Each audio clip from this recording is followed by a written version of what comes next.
Welcome to today's international news updates, and our story focuses on a tragic incident involving a Kenyan police officer deployed to Haiti as part of an international mission aimed at restoring stability in the crisis-hit country.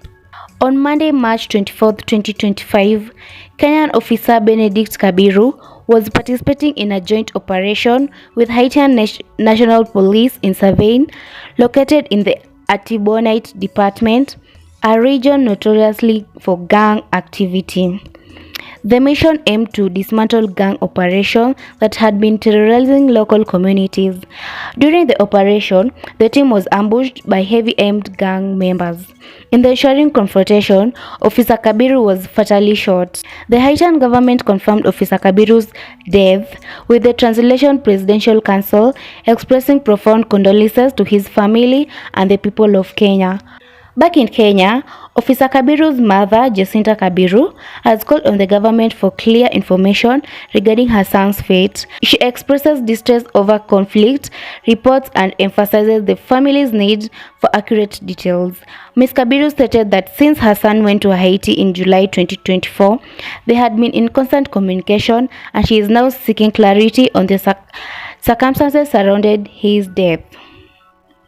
Kenya has been a significant contributor to the MSS mission in Haiti, deploying approximately 1,000 police officers to assist in combating the escalating gang violence that has severely impacted the nation. Officer Kabiru's death marks the second loss of a Kenyan police officer in Haiti.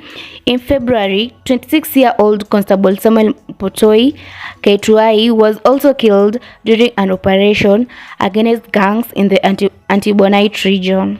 The United Nations has reported severe human rights abuses, with over 4,200 people killed and more than 1,300 injured between July 2024 and February 2025.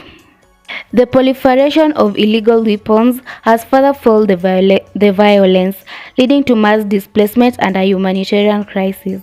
In response to the escalating violence and the recent loss of peacekeeping personnel, there have been renewed calls of enhanced support and protection of officers deployed in Haiti.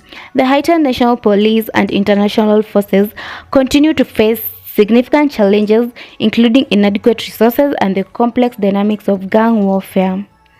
The death of Officer Benedict Kabiru highlights the profound risk undertaken by peacekeeping forces striving to restore stability in conflict zones. Thank you for joining us for this report. We will continue to provide updates as more information becomes available. Reporting from 247 News, my name is Sharon Kemunto.